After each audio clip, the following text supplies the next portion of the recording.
Assalamualaikum warahmatullahi wabarakatuh. Alhamdulillah alladzi bi ni'matihi tatimmu shalihat. Segala puji bagi Allah Jalla Jalaluh yang karena nikmatnya kebaikan-kebaikan menjadi sempurna. Yang karena rahmatnya niat-niat baik hamba dapat terlaksana. Allahumma salli wa sallim ala sayyidina Muhammadin wa ala alihi wa ashabihi ajma'in. Ya Allah, semoga salawat dan salam senantiasa Engkau curahkan untuk hamba kekasih-Mu, untuk baginda Nabi kita Muhammad alaihi salatu wassalam, untuk keluarga beliau, untuk istri-istri beliau, untuk putra-putri beliau, dan untuk seluruh sahabat Nabi. Semoga Allah meridai kita bersama mereka. Amma ba'd, ahibati fillah, kembali kita mengkaji kitab Al-Adab Al-Mufrad. Kita masuk ke pembahasan tentang doa yang sejatinya kita sudah menyatakan kepada Allah Azza wa Jalla, Iyyaka na'budu wa iyyaka nasta'in. Hanya kepadamu kami beribadah dan hanya kepadamu kami meminta pertolongan. Imam Bukhari di bab nomor 181 beliau menyebutkan babun man lam yas'alillah yaghdab alaih. Bab siapa yang tidak meminta kepada Allah, Allah akan marah sama dia. Ini bab yang sangat agung sekali. Kita nih kalau minta sama orang sekali, dua kali, tiga kali, marah dia. Sebaliknya Allah Rabbul Alamin, ketika kita nggak minta sama Allah, Allah marah sama kita. Dalam sebuah hadis qudsi, Allah mengatakan, Ya ibadi, kullukum dhalun illa man hadaitu. Wahai hamba-hambaku, kalian semua tersesat. Kalian semuanya adalah orang-orang yang tersesat, kecuali orang yang aku kasih hidayah. Fastahduni ahdikum. Maka hendaklah engkau meminta hidayah kepadaku. Mohon petunjuk sama Allah. Aku kasih hidayah, kata Allah. Ya ibadi, kullukum ja'i'un illa man at'amtu. Wahai hamba-hambaku, kalian semua kelaparan. Bayangin, orang di dalam perut ibunya kelaparan. Allah yang kasih makan. Keluar dari perut ibunya, nggak bisa berbuat apa-apa. Dia kelaparan, dia perlu makanan. Allah mengatakan kalian semua kelaparan, kecuali orang yang aku kasih makan. Engkau yang bisa makan, Allah yang kasih. Bukan karena kerja dan usaha. Fastat'imuni ut'imkum. Maka kalian minta makan sama aku kasih makan. Ya ibadi kullukum 'arin illa man kasautu. Wahai hamba-hambaku, kalian semua telanjang. Keluar dari perut ibunya, telanjang kita. Kita nggak punya apa-apa. Nggak punya apa-apa. Kau punya apa?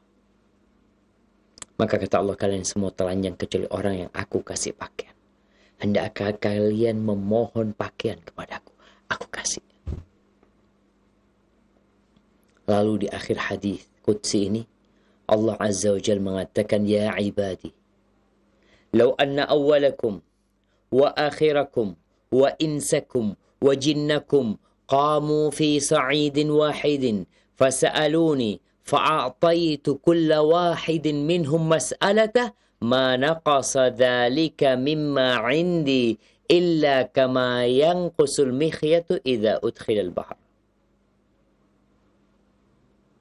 Wahai hamba-hambaku, kalau kalian semuanya, dan manusia yang pertama sampai manusia yang terakhir, bangsa jin yang pertama sampai bangsa jin yang terakhir. Mereka berhenti di sebuah tempat. Mereka berdiri di sana. Mereka semua berdoa meminta kepada Allah Azza wa Jal. Lalu Allah memberikan semua yang dipinta oleh makhluk itu. Semuanya. Allah kasih. Apa kata Allah? Itu tidak akan mengurangi kerajaanku. Tidak akan mengurangi apa yang aku miliki. Kecuali seperti berkurangnya air laut ketika dimasukin jarum. Masukin jarum, dikeluarkan lagi. Itu Allah Azza wa Jalla. Qulillahumma malikal mulk. Katakan, ya Allah, Engkaulah malikul mulk. Allah itu pemiliknya kepemilikan. Allah itu pemiliknya kekuasaan. Allah itu pemiliknya kerajaan. Allah yang memiliki segala-galanya. Tu'til mulka man tasha' wa tanzi'ul mulka mimman tasha'. Engkau berikan kekuasaan kepada siapa yang kau kehendaki, Allah. Dan engkau cabut dari siapa yang kau kehendaki. Tu'izzu man tasha' wa tudhillu man tasha'. Ya Allah, engkau menghormati, memuliakan orang yang kau kehendaki. Dan engkau menghinakan orang yang kau kehendaki. Urusannya di tangan Allah Azza wa Jalla. Biyadikal khair innaka ala kulli syai'in qadir. Tangan Allah itu segala kebaikan. Segalanya di tangan Allah Azza wa Jalla. Allah Maha Kuasa atas segala sesuatu. Oleh karena itu, kalau ada orang-orang yang enggan, yang tidak mau berdoa, memohon kepada Allah Azza wa Jalla, Allah murka.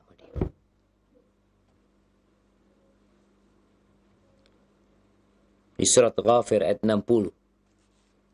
Allah Azza wa Jalla mengatakan, وَقَالَ رَبُّكُمُ ادْعُونِي أَسْتَجِبْ لَكُمْ إِنَّ الَّذِينَ يَسْتَكْبِرُونَ عَنْ عِبَادَتِي سَيَدْخُلُونَ جَهَنَّمَ دَاخِرِينَ. Dan Rabb kalian berkata, berdoalah kalian kepadaku, pasti aku kabulkan.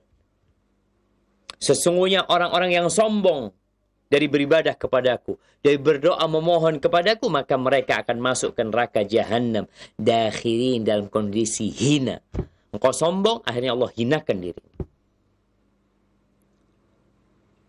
Maka seorang muslim nggak boleh hari dia berlalu tanpa berdoa. Allah marah. Imam Bukhari menyebutkan beberapa hadis di sini. Yang pertama, haddatsana Abdullah bin Muhammad, qala haddatsana Marwan bin Muawiyah, qala haddatsana Abu al-Malih Sabih, qala haddatsana Abu Salih an Abi Hurairah radhiyallahu anhu, anin Nabi sallallahu alaihi wasallam qala, man lam yas'alillah ghadiballahu alaihi. Barang siapa yang belum meminta kepada Allah, nggak mau minta sama Allah, Allah murka sama tuh orang. Lihat para nabi, utusan Allah, orang yang paling kenal sama Allah Azza wa Jalla.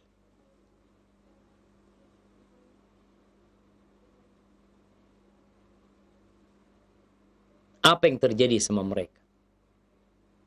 Karena muncul sekelompok manusia yang mengatakan, aku malu meminta sama Allah. Enggak berdoa dia. Allah udah tahu dengan apa yang di diriku. Nabi Ibrahim doa. Wa ayyuba idh nada rabbahu anni massani ad-dhurr wa anta arhamur rahimin. Nabi Ayub doa. Nabi kita Muhammad alaihi salatu wasallam angkat tangan minta sama Allah sampai selendangnya terjatuh dari pundak beliau alaihi salatu wassalam. Nabi Adam berdoa. Nabi Nuh berdoa. Nabi Musa berdoa. Nabi Isa berdoa. Minta semuanya. Kenapa? Karena mereka kenal sama Allah. Allah tuh murka kalau engkau nggak berdoa. Jadi kalau ditanya siapakah manusia yang paling faham, yang paling mengerti tentang Sang Pencipta, maka utusan Allah Azza wa Jalla. Maka lihatlah kondisi mereka. Nabi menjelaskan, barang siapa yang tidak memohon kepada Allah, Allah murka sama dia.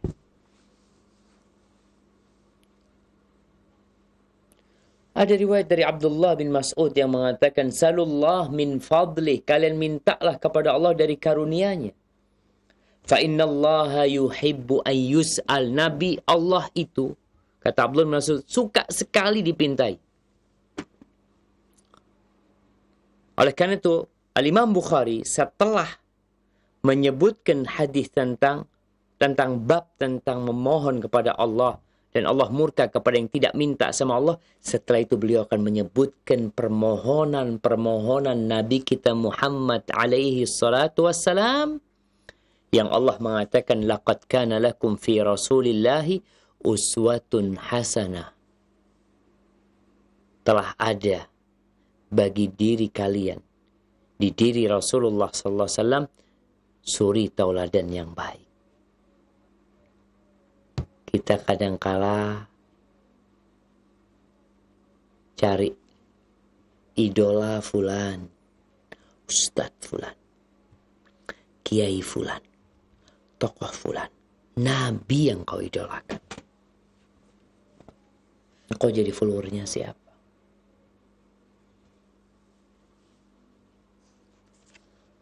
Kalau Allah murka, maka ini sebuah kewajiban agar hamba meminta kepada Allah SWT tiap hari. Jangan berlalu siang atau malam kecuali kau berdoa. Hari esok itu pengulangan hari ini. Kau doa lagi, minta lagi sama Allah Subhanahu wa ta'ala. Allah suka, Allah cinta. Kemudian Imam Bukhari mengatakan, haddatsana Muhammad ibn Ubaidillah qala haddatsana Hatim bin Ismail an Abi al-Malih an Abi Salih al-Khuzi qala sami'tu Aba Hurairah radhiyallahu anhu qala qala Rasulullah sallallahu alaihi wasallam, man lam yas'alhu yaghdab alaih. Yang enggak minta sama Allah, Allah murka. Ada sebuah cerita ya. Ada orang ini bawa proposal. Dia itu mau mengajukan proposal ini kepada salah satu orang kaya di satu daerah. Akhirnya dia mau jumpai di masjid. Setelah sholat isya ya, orang udah mulai pada bubar ya. Ini orang mungkin sholat sunnah dulu. Nungguin yang bawa proposal. Tuh orang kaya yang mau dimintain itu sedang berdoa. Minta sama Allah. Jadi orang terakhir yang keluar dari masjid. Yang bawa proposal akhirnya sadar, ya Allah, ini orang udah kaya raya masih minta sama Allah SWT. Aku enggak. Aku mau minta sama manusia. Aku mau minta juga sama Allah. Udah kata dia. Akhirnya dia pulang, dia tidak mengajukan proposal. Dan dia menguatkan permohonan dia kepada Allah Subhanahu wa ta'ala. Jadi orang kaya masih berdoa. Itu orang kaya yang alim. Yang tahu bahwa Allah itu suka. Gimana kau tahu Allah itu suka kalau engkau minta? Jangan kau mengatakan, aku malu ya Allah. Engkau malu banyak dosanya. Ya udah minta diampuni dosamu.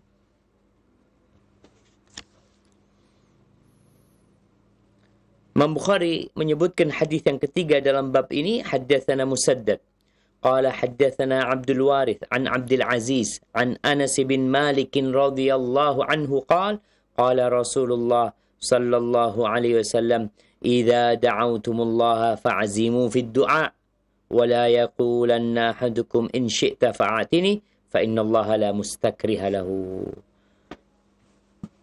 Ini sepertinya hadis sudah lewat sama kita. Hanya Imam Bukhari menyebutkan hadis ini mungkin dari jalur yang berbeda dan ada kaitan yang erat dengan bab kita. Rasulullah SAW mengatakan, kalau kalian berdoa, mintalah kepada Allah sungguh-sungguh. Serius. Bukan coba-coba.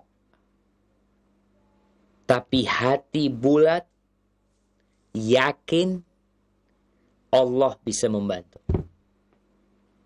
Dan jangan kalian berdoa mengatakan, ya Allah, kalau engkau berkehendak ya udah kasih aku lah. Kalau engkau berkehendak ya sembuhkan aku. Kalau enggak ya enggak apa-apa. Allah itu enggak ada yang maksa. Ketika engkau mengatakan, ya Allah, kalau engkau berkehendak kasih aku, seakan-akan ada yang menghalangi Allah untuk memberi kepada kita. Engkau suudzon sama Allah. Allah itu Al-Jabbar, Dzul Quwwatil Matin, Al-Qahhar. Subhanallah. Nggak ada yang maksa Allah. Dan kita tahu tatkala Allah ingin sesuatu itu terjadi, innama amruhu idza arada syai'an ay yaqula lahu kun fayakun. Allah kalau ingin sesuatu terjadi, Allah tinggal mengatakan kun, jadi itu. Yang mustahil buat engkau, yang tidak mungkin dalam logika manusia, kalau Allah berkehendak jadi. Masih ingat bagaimana Nabi Ibrahim alaihissalam ketika dilemparkan ke api? Allah tidak mengirimkan hujan untuk mematikan itu api. Allah juga tidak menurunkan salju untuk mematikan itu api. Allah tidak mengirimkan angin yang kencang yang dapat mematikan itu api. Tidak. Allah mengatakan kepada api yang membakar. Bayangkan Nabi Ibrahim itu dibakar di sebuah tumpukan kayu yang besar sekali. Berhari-hari orang kampung mengumpulkan kayu bakar di sebuah lembah. Tempat yang berlobang, dilempar sana kayu itu. Sampai pada harinya dilemparkan Nabi Ibrahim lewat alat pelontar. Nabi Ibrahim mengatakan, hasbunallah wa ni'mal wakil. Itu doa. Cukup Allah. Allah sebaik-baiknya penolong. Apa yang terjadi? Allah mengatakan kepada api nih, kita tahu bagaimana tabiat api. Membakar. Dan buktinya kayu-kayu itu terbakar. Orang-orang kepanasan tidak bisa mendekat ke itu api. Allah mengatakan kepada itu api, ya naru, qulna ya nar, kuni bardan wa salaman ala Ibrahim. Jadilah engkau dingin. Api ini disuruh jadi dingin. Api yang panas membakar. Kata Allah, kuni. Ini kun fayakun. Kun, maka terjadi. Kuni, jadilah engkau wahai api, bardan. Kesejukan. Wasalaman. Dan keselamatan. Buat siapa? Buat Ibrahim. Orang di luar kepanasan. Subhanallah. Jadi ketika engkau berdoa, sungguh-sungguh mintanya. Allah tuh kalau mau kasih tinggal kun. Kalau kita minta tolong sama orang, ya, kita perlu pinjaman uang sama dia, dia akan berpikir, ya Allah, aku ini juga nggak punya duit, ya, duit dipakai ini itu, tuh manusia. Karena memang ada banyak keterbatasan. Kita bisa mengatakan kalau engkau mampu pinjemin duit akulah. Tapi nggak mampu dia. Atau dia mampu tapi nggak bisa. Karena ada yang menghalangi. Tapi kalau Allah, la mustakrihalah. Nggak ada yang maksain Allah SWT. Hingga ketika kau berdoa, minta udah sama Allah. Apa aja. Pokoknya doanya nggak boleh berisi dosa dan pemutusan silaturahim. Ini hati-hati nih yang suka doakan keburukan saudaranya. Padahal orangnya tidak melakukan kezaliman. Engkau aja yang sentimen sama dia. Nggak suka sama dia.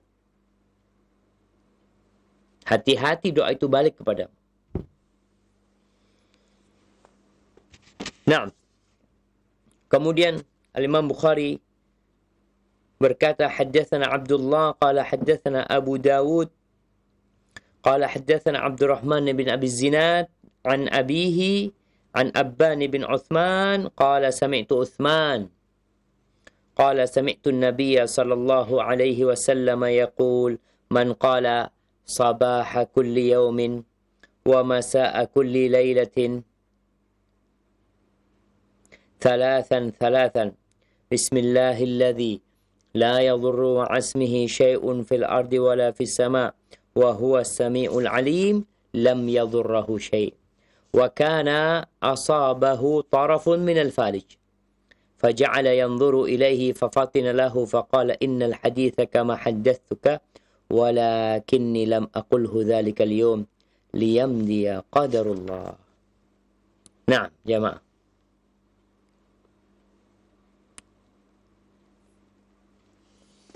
Nih, hadis diriwayatkan oleh Abban bin Uthman, anaknya Uthman bin Affan. Dia mendengar dari Uthman bin Affan, dari ayahnya. Uthman mendengar Nabi SAW bersabda. Apa yang didengar? Nabi itu bersabda, man qala, barang siapa yang berkata. Ingat, bukan hanya dengan lisannya. Tapi lisan berucap, hati menghayati dan meyakini apa yang diucapkan.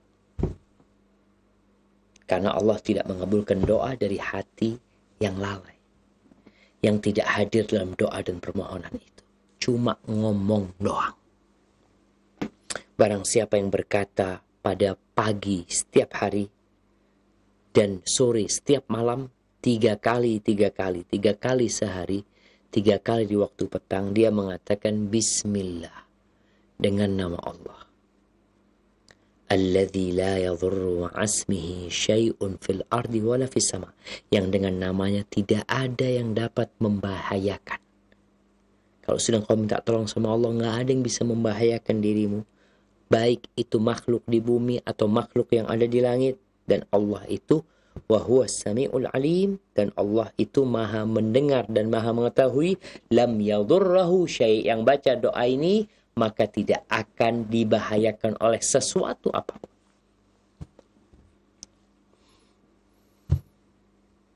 Ahibati fillah, sekarang ini rame COVID-19. Anda tadi dengar berita di Australia. Ternyata gelombang kedua di Australia baru mulai. Di Melbourne tambah. Australia itu padahal cuma 8.000 kira-kira pada gelombang pertama. Ini gelombang kedua, Masya Allah. Bertambah begitu pesatnya. Bahkan selama 100 tahun baru sekarang dilakukan di antara negara bagian Victoria sama apa ditutup. Ditutup. Kenapa? Demi menyelamatkan bagian yang lain.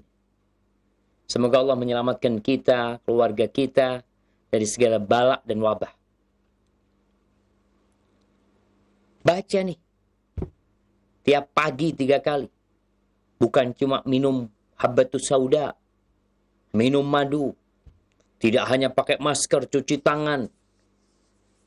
Ini yang sering disampaikan protokol kesehatan. Apa? Ya,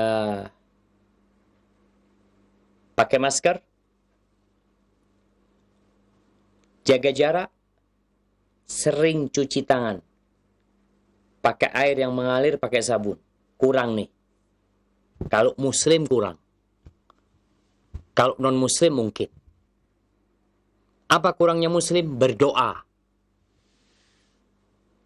Berdoa. Karena kita tahu yang dapat membuat kita terserang penyakit itu Allah Rabbul Alamin. Mau orang udah pakai masker, kalau Allah tentukan dia kena. Maka nasihat ana kepada kawan-kawan bangsa Indonesia, pakai masker ketika keluar rumah, jaga jarak. Yang ketiga, sering cuci tangan dengan air yang mengalir, dengan sabun. Yang keempat, dan ini yang terpenting, berdoa. Minta sama Allah Azza wa Jalla. Salah satunya doa ini. Baca Bismillah. Alladzi la yadhurru ma'asmihi syai'un fil ardi wala fis sama' wa huwas sami'ul alim. Dengan hatinya, engkau insya Allah akan selamat. Di sini ada yang menarik di hadis ini. Abban bin Uthman itu kena stroke. Jadi salah satu tubuhnya itu lumpuh. Faja'ala yanzuru ilaihi. Orang yang dikasih tahu, ada orang yang dengarkan hadis itu lalu ngeliatin. Gimana? Ini Abban nyampaikan hadis ini tapi dia sendiri sakit akhirnya. Maka Abban tahu orang ini sedang ngeliatin dia. Seakan-akan yang disampaikan itu kontradiktif dengan kejadian yang menimpa Abban bin Uthman. Maka Abban ingin menjelaskan bahwa sabda Nabi itu benar. Yakin. Nabi tidak pernah berucap dari hawa nafsunya. Wa ma yantiqu 'anil hawa in huwa illa wahyu yuha. Yang disampaikan oleh Nabi SAW adalah wahyu. Maka Abban mengatakan, innal haditha kama haddatsuka. Hadis sabda Nabi SAW itu seperti yang aku telah sampaikan kepadamu. Seperti itu aku mendengar. Dari Uthman dengar dari Nabi SAW. Walakinni lam aqulhu dzalikal yawm. Tapi hari itu aku nggak baca. Diam dia qadarullah. Ya, agar takdir Allah terjadi seperti yang kau lihat kondisiku seperti ini. Subhanallah jemaah. Allah kalau ingin menentukan sesuatu, Allah kasih itu jalannya.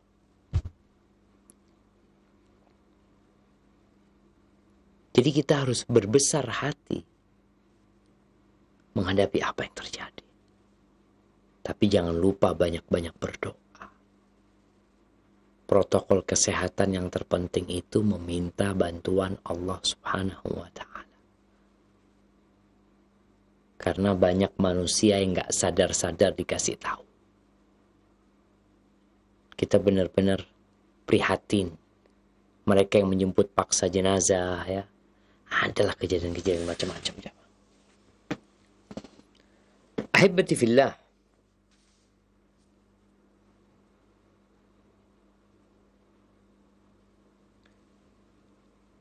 Abban bin Uthman ini di akhir hayatnya dia itu terkena tadi stroke ya, lumpuh separuh badannya. Sebelum meninggal, setahun sebelum meninggal dunia, dia sakit. Dan disebutkan beliau meninggal dunia pada tahun 105 Hijriah. Diriwayatkan dari Imam Malik bin Anas bahwasanya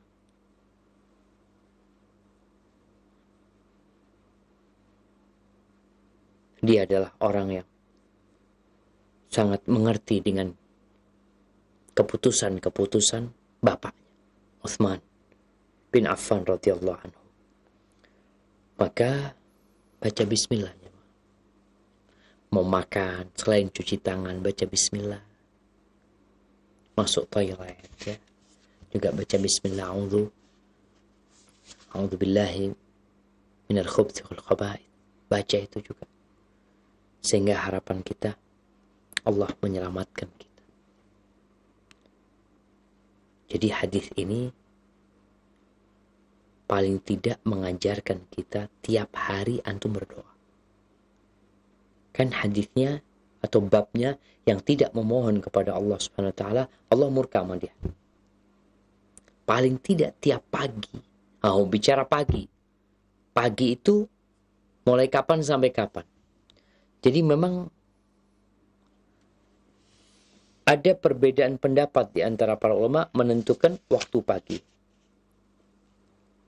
Di dalam kitab Fadlullah As-Samad di sini disebutkan Wa fi Miftahil Hisn, Inna sabah min tulu'il fajri ila ghurubish syams. Dalam kitab Miftahul Hisn, sesungguhnya waktu pagi itu dari terbitnya fajar sampai tenggelamnya matahari. Ini pendapat. Dari terbitnya fajar, jadi baca doa ini udah dari pagi sampai sebelum maghrib.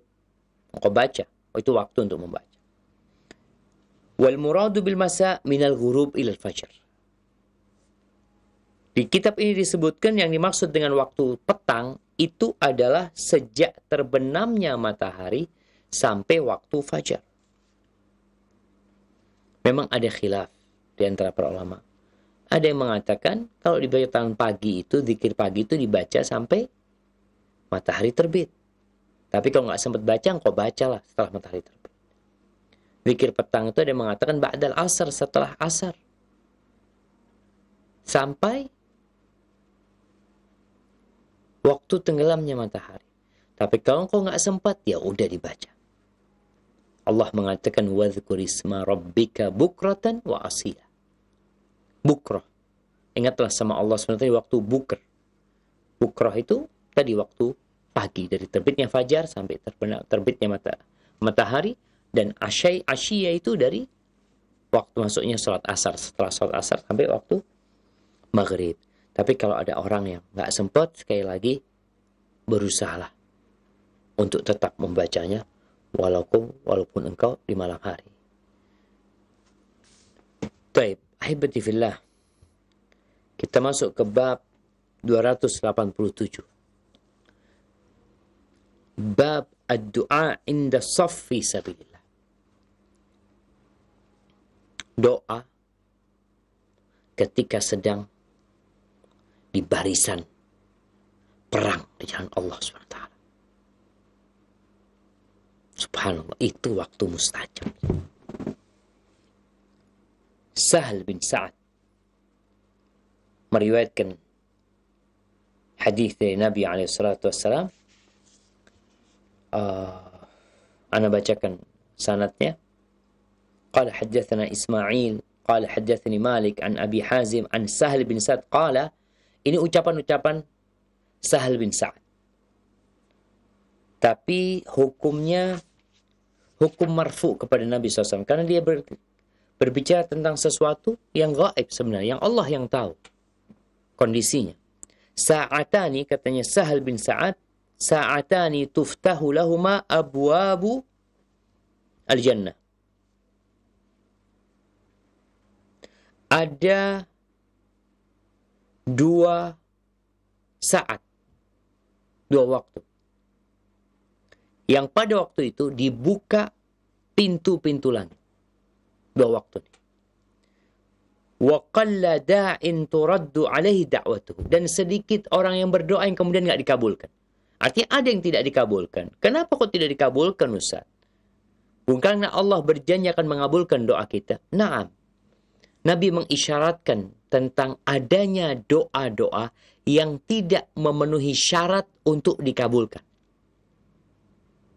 Mungkin kurang rukunnya, mungkin ada penghalangnya sehingga doa itu tidak dikabulkan. Ada 2 saat. Yang pertama, hina yahdurun nida, ketika masuk waktu panggilan. Nida ini insyaallah nida lis shalah, panggilan untuk salat. Kita taruh antara adzan dan qomat itu ada doa mustajab. Ada doa yang mustajab. Artinya kita diperintahkan berdoa kapanpun, dimanapun.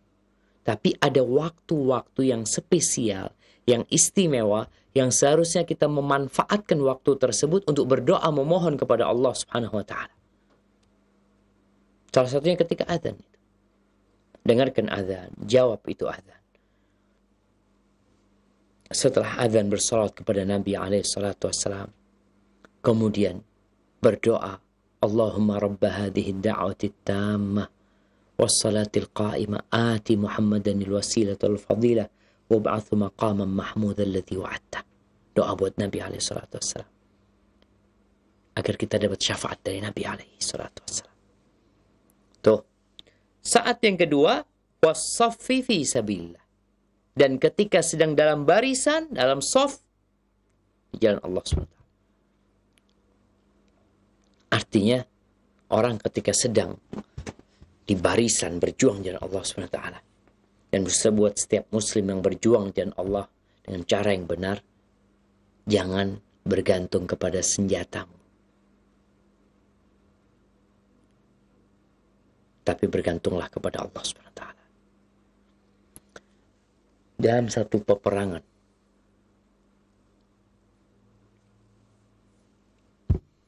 panglima perangnya itu ketika sudah dirapikan, dia bertanya tentang salah seorang tabi'in. Anak kok lupa namanya, Al-Asam.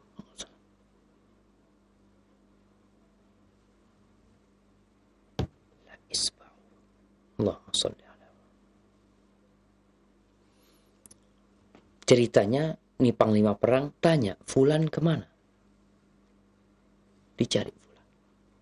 Fulan sedang memegang tombaknya, dan dia mengisyaratkan ke langit berkomat-kamit memohon berdoa sama Allah Subhanahu wa taala. Muhammad bin Wasi. Nah, Muhammad bin Wasi. Ya, insyaallah kalau nggak salah namanya Muhammad bin Wasi. Ketika dikasih tahu Muhammad bin Wasi sedang menunjuk ke langit memohon kepada Allah Subhanahu wa taala, kata panglima perangnya, itu jari telunjuknya Muhammad bin Wasi lebih aku cintai daripada 1000 pemuda yang gagah perkasa dengan pedang-pedang yang tajam. Dan betul Allah berikan kemenangan kepada mereka. Nah, itu Muhammad bin Wasi, seorang tabi'in. Dia berdoa, orangnya terkenal orang soleh. Waktu berdoanya waktu mustajab, maka harapan dikabulkannya doa semakin besar. Tentunya ketika syarat dan ketentuan dipenuhi. Kita ini kadangkala masih ada orang-orang yang terus-terusan, ana udah doa Ustaz tapi belum dikabulin. Ya udah, kok syaratnya belum dipenuhin. Syaratnya orang minta sama Allah, mohon sama Allah, itu nggak boleh tergesa-gesa. Nggak boleh. Engkau harus yakin. Hatimu harus full, penuh. Yakin Allah akan kasih. Ini yang kadangkala orang-orang tidak memenuhinya. Sehingga dia merasa doanya tidak dikabulkan. Padahal Allah janji, dan Allah la yukhliful mi'ad. Allah tidak pernah ingkar janji. Taib. Ahibati fillah. Kita masuk ke bab 288. Apa judul bab ini? Babun da'awatun Nabi sallallahu alaihi wasallam. Bab tentang doa-doa Nabi.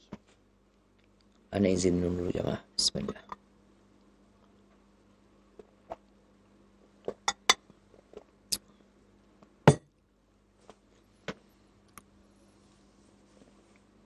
Alhamdulillah. Apa sih yang dipinta sama Nabi SAW?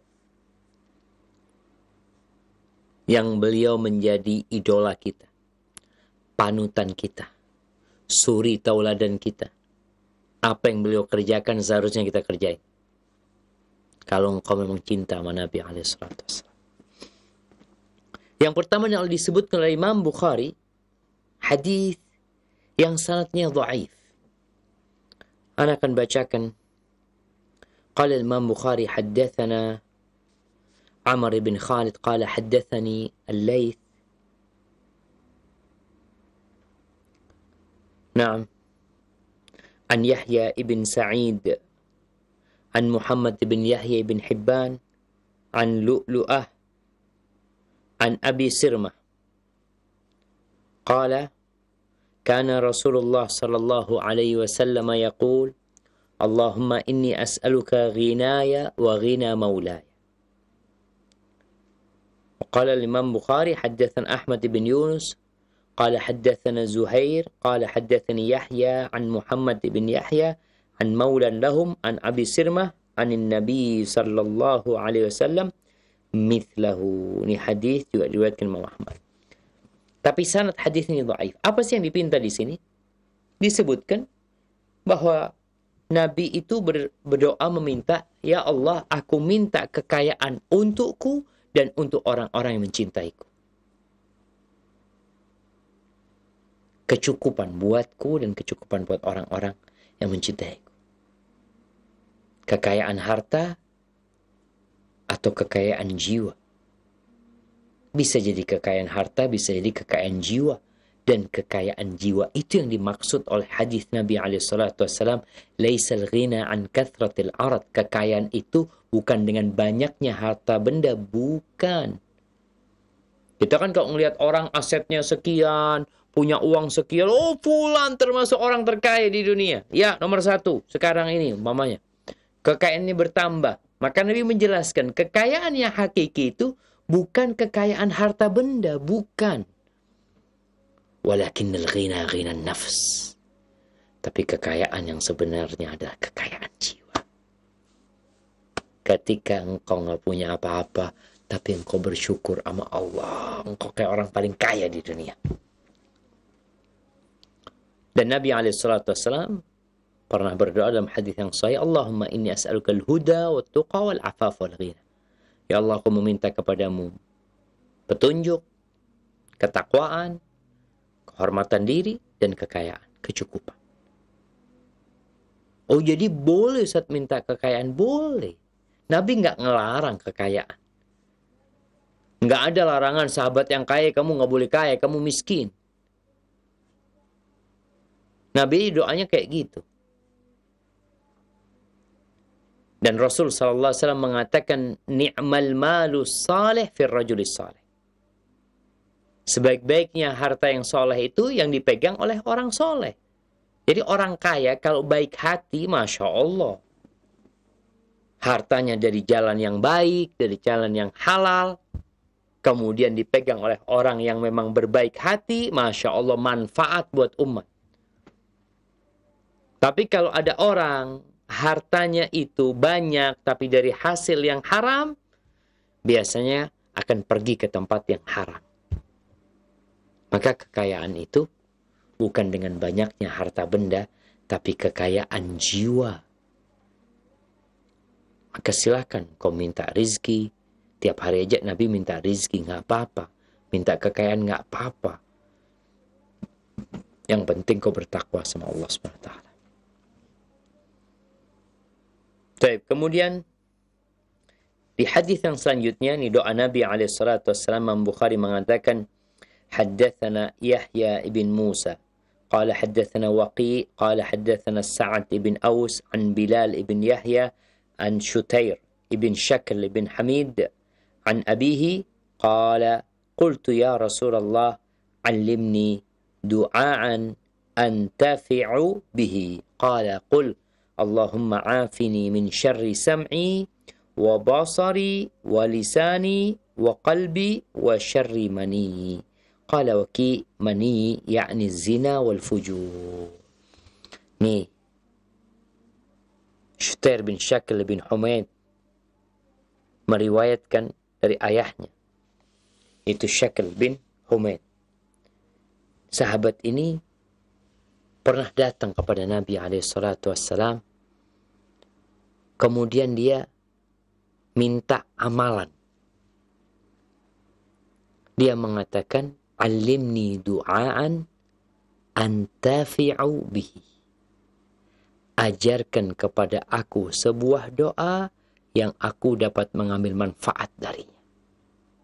Doa yang manfaat. Doa yang bagus. Kita kan kadang-kala datang ke ustadz minta doa. Nih sahabat minta doa. Dikasih sama Nabi doa. Apa doanya? Ini Masya Allah jemaah. Sahabat itu cinta banget sama doa. Setelah mereka tahu bahwa Allah itu marah kalau kita nggak berdoa. Dan mereka juga tahu Nabi SAW itu dikasih jawami'ul kalim. Allah memberikan kepada Nabi kata-kata yang pendek tapi sangat luas dan mencakup banyak hal.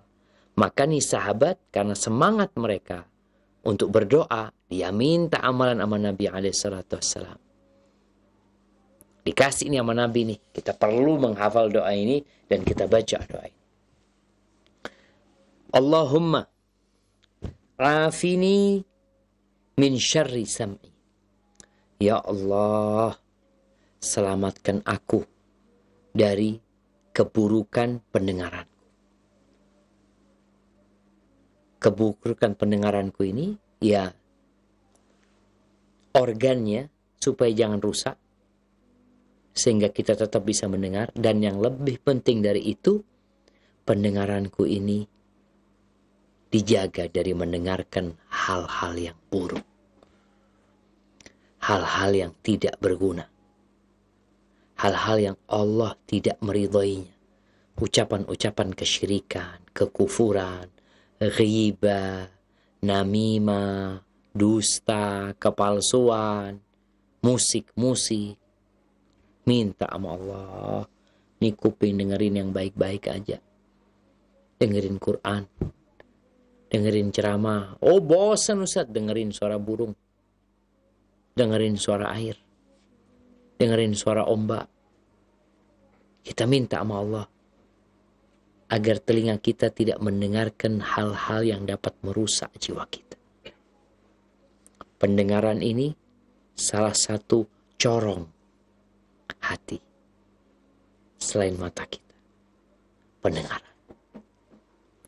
Maka Allah Azza wa Jal, kenapa Nabi berlindung atau meminta kepada Allah diselamatkan dari kejahatan pendengarannya terlebih dahulu sebelum matanya? Karena memang kalau kita lihat, manusia itu mendengar lebih dahulu sebelum melihat. Jadi bayi itu ketika lahir, dia itu dengar, tapi dia nggak ngelihat masih jarak pandang dia belum sempurna, tapi pendengarannya biasanya lebih dahulu. Maka Allah selalu mengingatkan, "Walladzi ja'ala lakumus sam'a wal absara wal afida." Allah menjadikan buat kalian pendengaran dan penglihatan dan hati. Yang pertama adalah pendengaran. Ya Allah, mudah-mudahan dijaga. Ucapan-ucapan mesum, ucapan-ucapan kotor, jangan sampai aku dengarkan itu ya Allah. Yang aku dengarkan yang Engkau ridhoi. Yang kedua, wa basari min syarri sam'i wa basari, dan kejahatan penglihatan.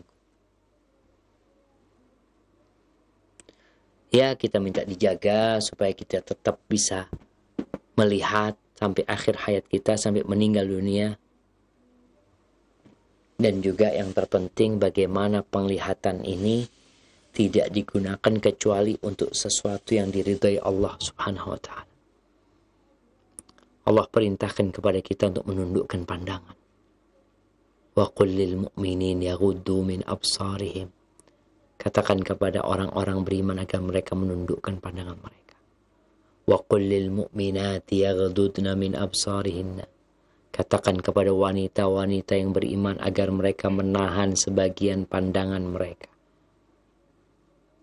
Karena kebanyakan musibah itu bermula dari pandangan mata.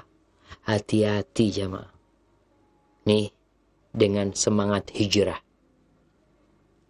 Alhamdulillah. Kadangkala orang itu terjebak dalam dosa, tapi nggak berasa. Ta'aruf yang terjadi antara ikhwan dan akhwat. Sudah banyak yang keluar dari aturan syariat. Udah kayak pacaran. Sampai ada yang bertanya, dia itu ta'aruf sama seorang akhwat, tapi ternyata akhwat ini punya masa lalu yang kelam, akhwat itu pernah berzina, dan dia menyatakan tobat, dan akhirnya berzina sama ikhwan ini. Dengan ta'aruf itu. Engkau kalau mau nikah, ta'aruf itu engkau cari tahu tentang dia. Bukan engkau dekat sama dia. Engkau cari tahu tentang dia. Engkau perlu informasi. Yang akhirnya sekarang orang kadang kala video call yang awalnya ya telepon-teleponan dengar suaranya doang. Ya kalau memang ada perlunya kita boleh mendengarkan suara perempuan. Yang ada perlunya. Omongan yang memang diperlukan. Dengan batasan-batasan. Tapi kalau sudah mulai pakai video call, akhirnya ketemu, awalnya dari mata. Setelah itu berbicara. Setelah itu janjian. Setelah itu jadian. Na'udzubillah min dzalik. Maka Nabi aja berdoa, minta supaya diselamatkan dari kejahatan pandangannya. Kita tuh bakal ditanya. Seorang sahabat Nabi pernah bertanya tentang nadratul fujah Ali bin Abi Thalib. Pandangan yang tidak sengaja. Kita nggak sengaja ngelihat. Maka dikatakan oleh Nabi SAW, isrif basar, palingkan pandangan. Jadi melihat sesuatu, bukan kita lihatin terus, tapi kita disuruh memalingkan pandangan kita. Ini doanya, prakteknya kita minta sama Allah, supaya kita dijauhkan dari pandangan-pandangan yang Allah murkai. Alhamdulillah ada banyak ciptaan Allah yang bisa kita pandang, yang boleh dipandang. Bahkan Allah menyuruh kita, afala yanzuruna ilal ibili kaifa khuliqat.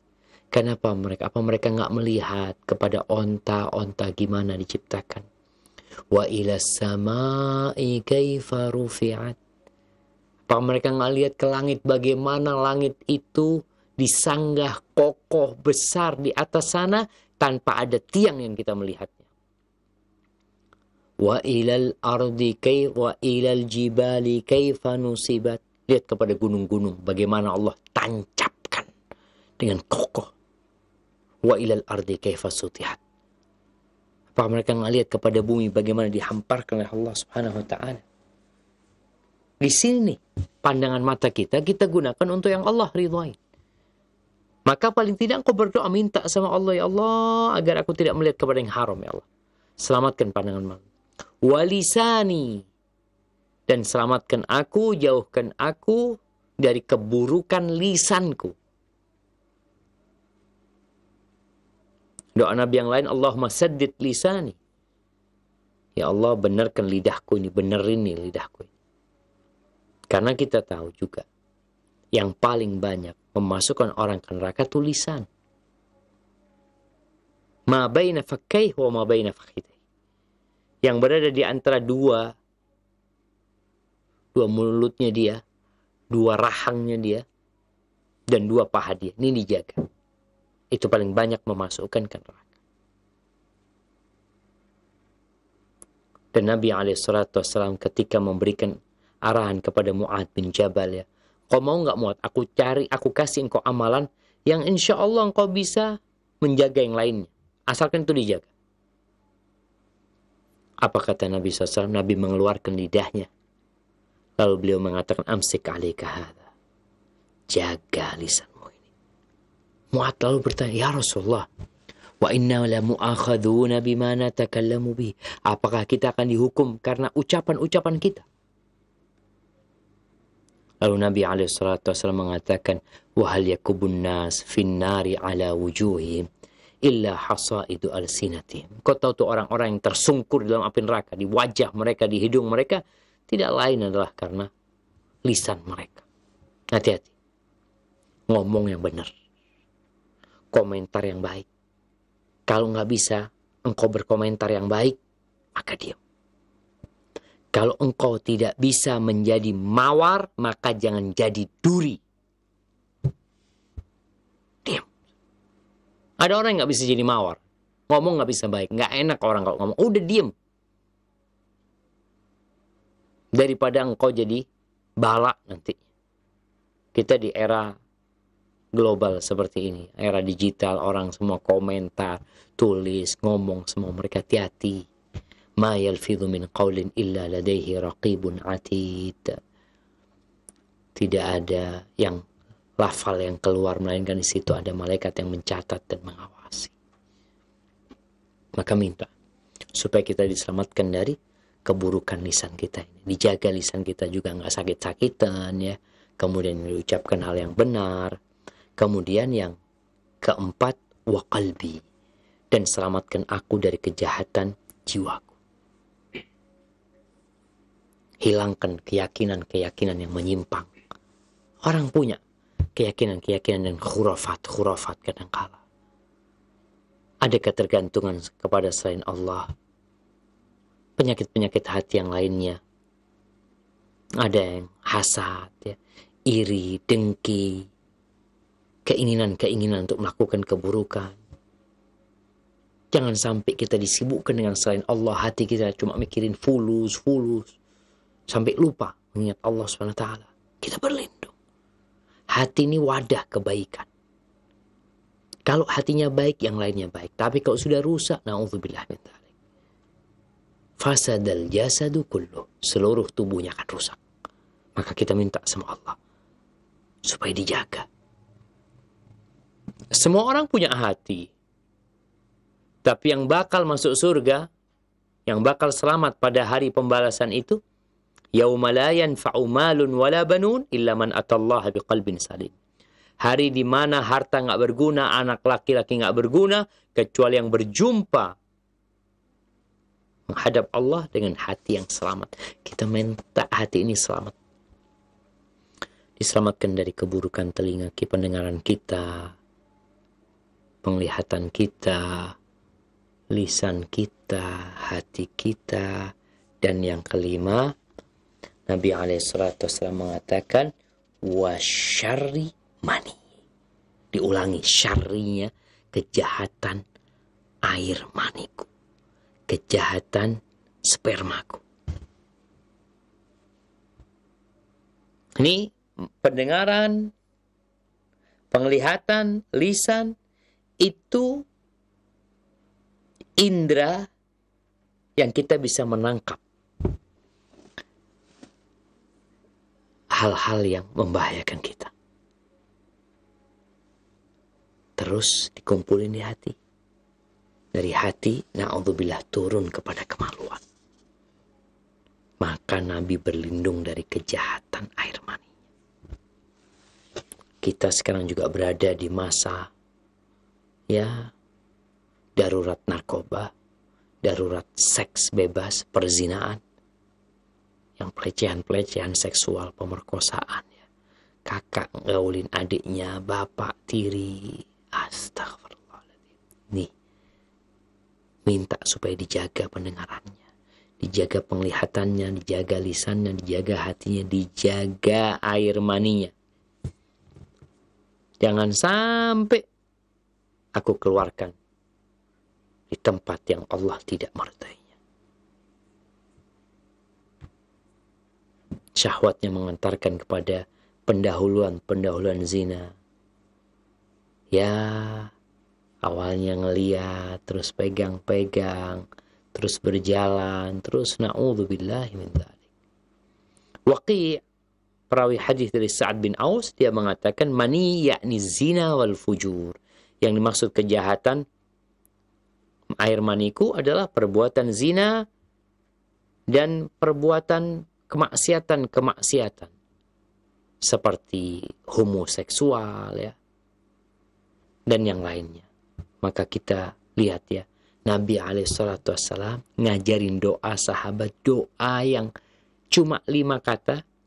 Allahumma afini min syarri sam'i wa min syarri basari wa min syarri lisani wa Allahumma afini min syarri sam'i wa basari wa lisani wa qalbi wa min syarri mani wa syarri mani. Nggak panjang doanya, jemaah, tapi berisi banyak hal yang kita perlukan dalam kehidupan ini. Semoga kita bisa menjaga panca indera kita, pemberian Allah, fasilitas yang Allah berikan kepada kita untuk dalam ketaatan kepada Rabbul Alamin. Hadza wallahu a'lam bishawab. Ini baru beberapa hadis atau beberapa doa Nabi SAW. InsyaAllah pada pertemuan yang selanjutnya kita masih akan membaca hadis-hadis yang diajarkan oleh Nabi SAW dan dibaca oleh beliau. Barakallahu fikum. Kita mungkin masuk ke sesi tanya jawab. Anda persilahkan.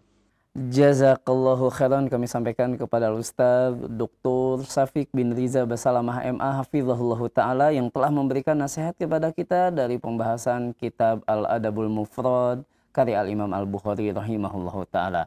Saudaraku seiman dan seakidah, para pemirsa Roja TV dan pendengar Radio Roja, untuk selanjutnya kami undang Anda untuk memasuki sesi tanya jawab.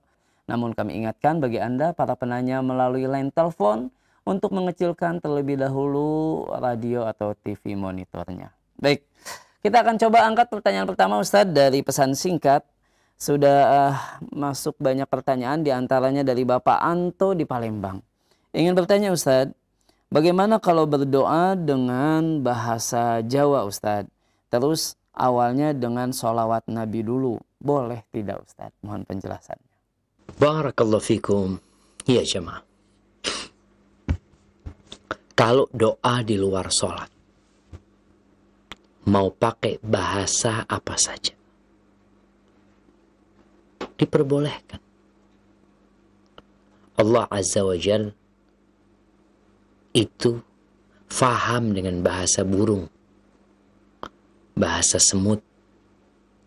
Namun adab berdoanya tetap dipakai. Yang pertama, puji Allah Subhanahu wa Ta'ala. Memuji Allah dengan bahasa Indonesia nggak apa-apa, dengan bahasa Jawa nggak apa-apa. Engkau sebutkan kebaikan-kebaikan Allah. Ya Allah, Engkau yang ngasih semuanya, ya Allah. Ada banyak nikmat yang Kau berikan tapi hamba belum dapat mensyukurinya. Lalu bersalawat kepada Nabi SAW. Setelah itu berdoa. Nggak apa-apa. Asalkan tidak mengandung dosa, tidak mengandung pemutusan silaturahim, dan tidak berlebih-lebihan. Maka nasihat ana, kita ini baca tuh doa-doa Nabi SAW. Ketika engkau mau membaca artinya, mungkin dengan bahasa Jawa atau bahasa daerahmu, nggak apa-apa. Karena doa itu lebih kepada keyakinan kita dan ketulusan kita memohon plus kesungguhan kita. Kalau kemudian engkau membaca bahasa Arab tapi engkau nggak paham sama artinya, lalu ditanya, engkau tadi doa minta apa? Aduh nggak tahu sih Ustaz, anak cuma dikasih doa ini katanya suruh baca aja.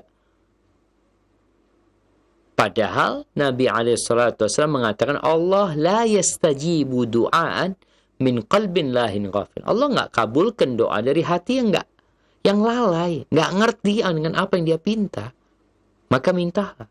Alhamdulillah sekarang begitu mudahnya ya untuk memahami Al-Quranul Karim dan sunnah-sunnah Nabi SAW seperti zikir pagi dan petang, kumpulan doa-doa Nabi SAW sudah diterjemahkan ke dalam bahasa Indonesia. Tapi kalau engkau menghafal doa Nabi dalam bahasa Arab dan engkau membacanya dengan penuh keyakinan serta ketulusan, insyaAllah itu lebih baik. Hadza wallahu a'lam bissawab. Jazakallahu khairan Ustadz atas penjelasannya, dan untuk berikutnya kita akan coba angkat penanya melalui line telepon, dan tidak lupa kami ingatkan untuk mengecilkan terlebih dahulu radio atau televisi monitornya. Baik, silakan.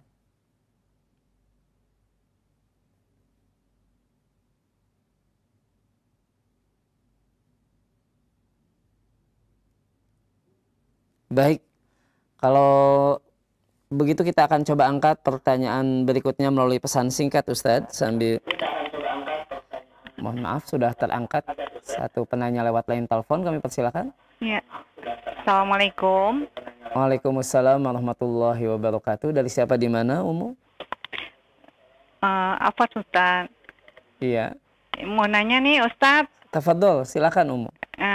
Mau nanya ini kan seorang wanita itu kan sholatnya di rumah ya.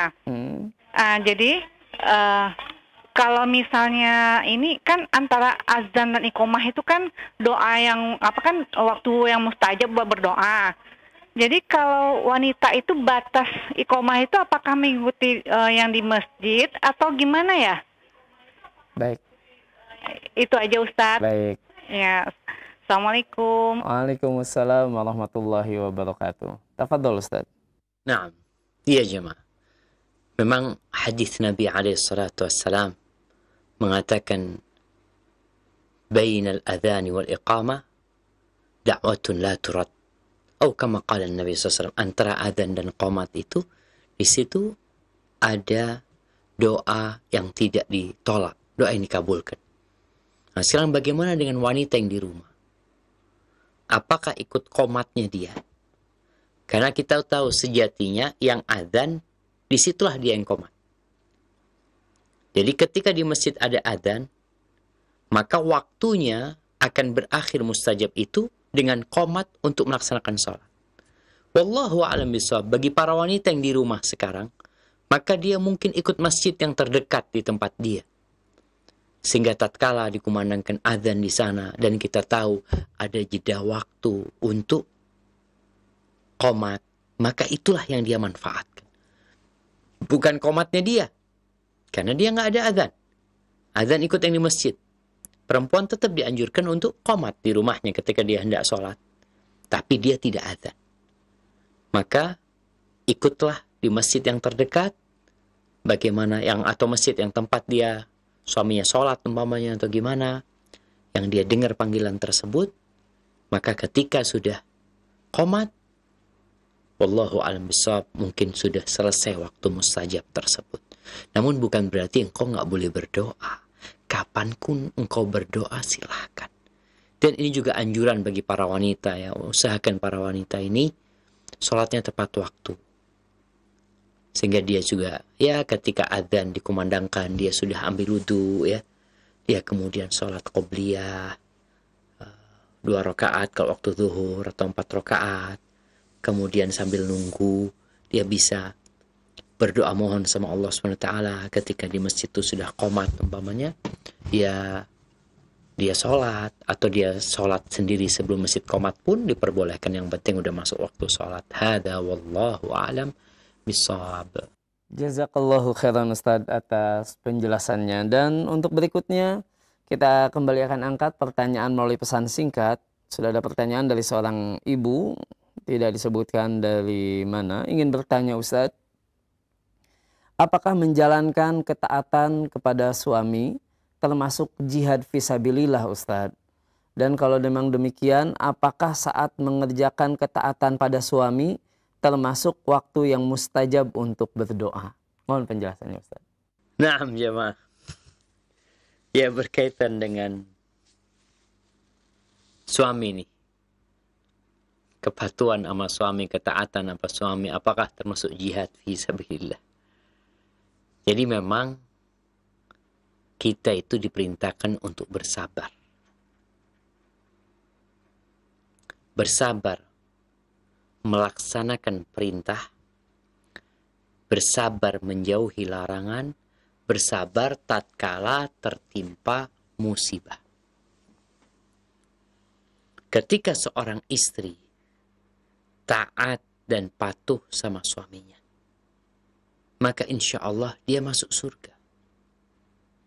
Bahkan kata Nabi alaihi salatu wassalam, "Idza sallatil mar'atu khamsaha wa shamat syahraha wa ata'at zawjaha wa hafizat farjaha qila laha udkhulil jannah min ayyi abwabil jannati syi'ti." Kalau perempuan sholat yang 5 waktu, puasa Ramadan, taat sama suaminya, nih, taat, patuh sama suaminya. Taat dan patuh sama suami, menjaga kehormatan dirinya, maka akan dikatakan kepada wanita ini, silahkan masuk surga dari pintu mana saja yang dia sukai. Proses taat sama suami ini sepanjang masa. Nggak ada batasan waktunya. Taat sama suami, anak pagi aja taat ya sama suami, sore enggak sepanjang masa. Sehingga ketika engkau jadi orang yang soleha, perempuan yang soleha, insya Allah engkau jadi wanita yang dikabulkan doanya sama Allah SWT. Nggak nunggu waktu mustajab. Karena kita tahu ada hamba-hamba Allah yang kalau minta sama Allah, Allah kabulkan doanya. Ada orang mustajab doanya. Maka nasihat anak, buat anti yang mungkin merasa terbebani dengan taat sama suami, anti sedang mencari surga. Ya kurang lebihlah sama suami. Jangan melihat kepada kekurangannya, tapi lihatlah kepada kelebihannya. Dan kadangkala ada hak-hakmu yang tidak dipenuhi oleh pasangan hidupmu, mintalah hakmu kepada pencipta langit dan bumi ini. Insya Allah dikasih lebih banyak daripada yang akan kau peroleh dari suamimu. Hadza wallahu a'lam bishawab. Jazakallahu khairan Ustaz atas penjelasannya. Dan untuk berikutnya kembali kita akan coba angkat penanya melalui line telepon. Ya, kami persilahkan.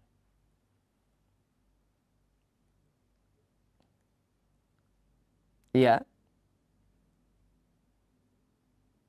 Silahkan.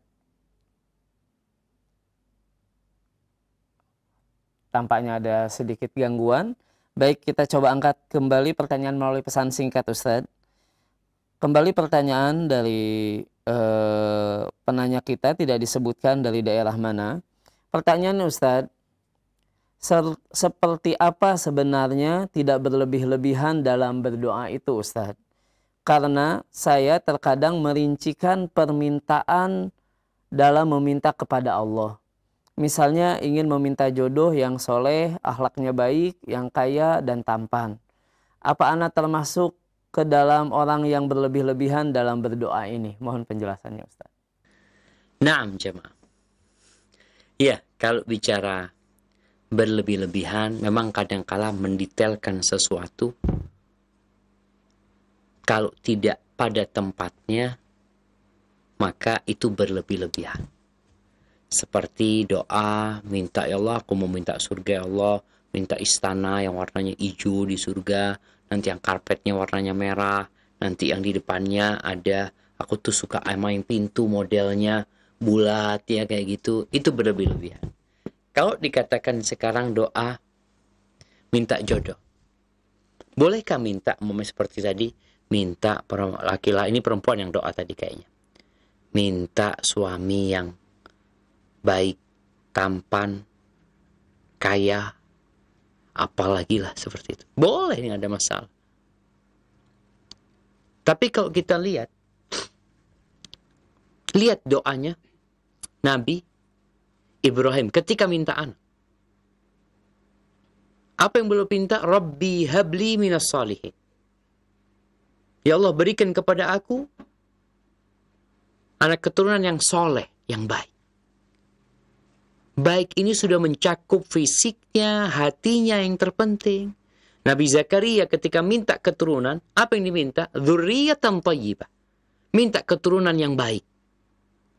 Maka ana rasa mendetailkan keturunan, mendetailkan pasangan, wallahu alam ada unsur di situ berlebih-lebihan. Udah minta pasangan hidup yang baik, yang bisa mendampingimu dalam kehidupan ini, yang bisa mendapatkan sakinah, mawaddah dan rahmah. Seperti minta keturunan, ya Allah, aku minta keturunan yang rambutnya warnanya pirang, yang matanya warnanya biru. Enggak, ini berlebih-lebihan. Kalau pasangan hidup, memang Nabi SAW menyebutkan bahwasanya wanita, kalau wanita dinikahin karena kecantikannya, kaya. Kalau engkau minta ya Allah, aku ingin wanita yang cantik, kaya, soleha, ini, itu. Mintalah jamaah. Rabbana hablana min azwajina wa dhurriyatina qurrata a'yun. Ya Allah, minta pasangan hidup yang jadi penyejuk pandangan dan penyenang hati ya Allah. Udah kayak apa modelnya terserah Allah. Karena pada hakikatnya, kalau engkau dapat laki-laki yang soleh, agama, dan akhlaknya yang kata Nabi SAW, apabila datang kepadamu seorang laki-laki yang meminangmu dalam kondisi agamanya engkau ridhai, akhlaknya engkau ridhai, nikah.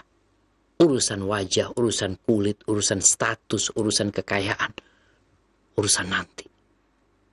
Hadza wallahu a'lam bissawab. Nah. Jazakallahu khairan Ustaz atas penjelasannya. Dan kembali kita akan coba angkat penanya melalui line telepon. Ya, kami persilahkan.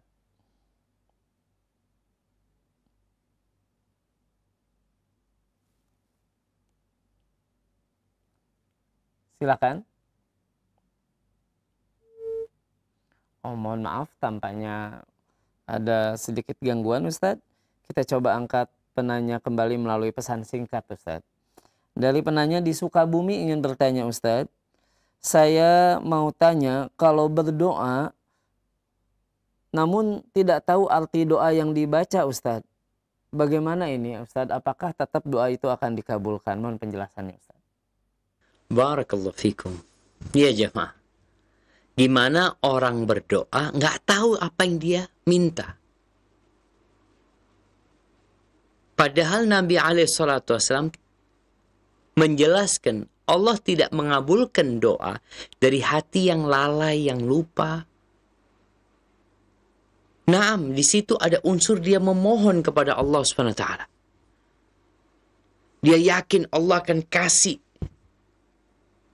Semoga hal ini, keyakinan dia, ketulusan dia, ketergantungan dia kepada Allah Subhanahu wa taala, itu membuat doa dikabulkan. Tapi dia nggak tahu dengan apa yang dia pinta. Ini masalahnya. Dan biasanya orang ketika tidak tahu dengan apa yang dipinta, itu kurang tulus berdoanya. Maka hendaklah ketika seorang berdoa, memahami. Dan itu yang mengantarkan dia kepada kekhusyuan. Jadi, di sini para ulama menyebutkan ada orang yang merangkai kata-kata ya, yang bagus ini itu. Tapi ketika dia nggak tulus, dia nggak khusyuk. Ketika berdoa, ya nggak dikabulin. Subhanallah, orang-orang kafir, iblis, jangan orang-orang kafir, iblis berdoa Allah kabulkan. Tapi tentunya dia penuh keyakinan, mengesahkan Allah. Iblis itu ketika minta sama Allah, dia minta. Qala anzirni ila yaumi yub'atsun. Ya Allah, aku tolong undur hidupku sampai hari kebangkitan manusia. Sampai kiamat iblis umurin. Allah kabulkan doanya. Maka pentingnya hati kita dalam berdoa, itu bukan hanya rangkaian kata dengan lisan kita. Tapi keberadaan hati kita meyakini apa yang sedang kita baca. Sehingga tadi kita bahas nggak harus bahasa Arab. Tapi bacalah apa yang kau fahami. Hanya kalau dalam sholat kita udah pernah bahas adanya perselisihan pendapat di antara para ulama. Tapi kalau memang nggak bisa dengan bahasa Arab, dia mau doa dengan bahasa dia, insya Allah nggak apa-apa. Hadza wallahu a'lam bissawab. Jazakallahu khairan Ustaz atas penjelasannya. Dan untuk berikutnya kita coba kembali angkat pertanyaan melalui pesan singkat Ustaz. Pak Ustadz, saya mau bertanya, kami punya seorang imam masjid, tapi imam tersebut suka berobat ke dukun. Menurut hukum, kalau berobat ke dukun, katanya 40 hari sholatnya tidak diterima. Bagaimana kami yang bermakmum kepadanya? Apakah tidak diterima juga sholatnya dari hamba Allah di Carita, Banten? Silakan Ustadz. Barakallahu fikum. Ya. Berkaitan dengan dukun jemaah. Yang Nabi SAW mengatakan, Man atakahinan aw arrafan. Barang siapa yang mendatangi dukun, arraf, kahin, ini lebih kepada mereka yang memberikan informasi-informasi tentang hal-hal yang akan datang. Paranormal. Barang siapa yang datang ke mereka, itu nggak diterima doa. Sholatnya 40 hari. Nah, tinggal kita lihat nih, imam ini ke dukun yang model seperti apa. Ketika dia ke paranormal ya, tapi kalau dukun berobat, ada sekarang pengobatan alternatif ya. Kita tahu ada orang-orang mungkin yang ya dia dengan jamu, dengan memijat. Maka itu yang perlu dipastikan. Tapi kalau kita tahu ternyata imam kita ini suka ke dukun-dukun yang ya memberikan informasi tentang masa-masa yang akan datang, memberitahu berita-berita dari jin dari langit ya. Seperti yang kita tahu ada paranormal, maka jangan sholat di belakang dia. Cari imam yang lainnya. Hadza wallahu a'lam bissawab. Jazakallahu khairan Ustaz atas penjelasannya. Dan pertanyaan terakhir untuk di kesempatan kita di malam hari ini Ustaz. Pertanyaan dari Bapak Lubis di Jakarta ingin bertanya Ustaz. Salahkah Ustaz apabila seorang hamba berdoa kepada Allah meminta dunia atau kekayaan dunia agar bisa dia gunakan kekayaan tersebut di jalan Allah? Mohon penjelasannya Ustaz. Barakallahu fikum. Nah, jamaah. Kalau bicara kekayaannya, orang ini ya sebagai naluri manusia. Allah mengatakan wa tuhibbunal mala hubban jamma. Kalian cinta kepada harta, cinta berat. Dan Allah telah menanamkan kecintaan kepada syahwat wanita, harta, rumah, mobil, ya itu sudah ada di diri kita. Salahkah ketika orang minta dunia kepada Allah SWT? Yang pertama, nggak apa-apa minta dunia. Doa kita itu Rabbana atina fid dunya hasanah. Minta kegembiraan di dunia. Wa fil akhirati hasanah. Dan kebahagiaan di akhirat, kebaikan di akhirat, wa qina adzabannar. Dan kita diselamatkan dari api neraka. Sehingga ketika engkau minta dunia, hendaklah permohonanmu diikat dunia yang bermanfaat buat engkau. Nabi SAW tiap pagi beliau berdoa, Allahumma inni as'aluka ilman nafi'an. Aku minta kepadamu ya Allah ilmu yang bermanfaat. Wa rizqan tayyiban. Minta rizki yang baik. Minta yang baik. Wa amalan mutaqabbal. Dan amalan yang diterima. Minta sama Allah SWT. Pada pertemuan sebelumnya kita membaca doa Nabi SAW untuk Anas bin Malik. Apa doanya? Nabi mendoakan nih Anas bin Malik. Salah satu doanya, Allahumma akthir malahu. Banyakin hartanya Anas. Tapi banyakin hartanya Anas dan ampuni dia ya Allah. Karena banyaknya harta tanpa bantuan Allah SWT biasanya membuat orang jadi sombong, ya, jadi lupa. Maka tatkala engkau minta harta di dunia ini, tolong minta harta yang baik, harta yang dapat membuatmu lebih dapat memberikan manfaat kepada dirimu dan kepada keluargamu dan kepada umat manusia. Tapi kalau sekedar minta dunia, ya, ada orang yang ambisi dunia padahal dia yakin dia akan meninggalkan dunia. Dan kita tahu dunia dan isinya ini, dunia dan isinya itu di sisi Allah tidak lebih dari satu sayap nyamuk. Lalu kita mau doanya isinya dunia aja, minta akhirat. Rabbana atina fid dunya hasanah wa fil akhirati hasanah wa qina adzabannar. Mungkin itu yang dapat Anda sampaikan pada kesempatan kali ini. Sampai berjumpa kembali. Semoga senantiasa dalam lindungan ilahi. Wassalamualaikum warahmatullahi wabarakatuh.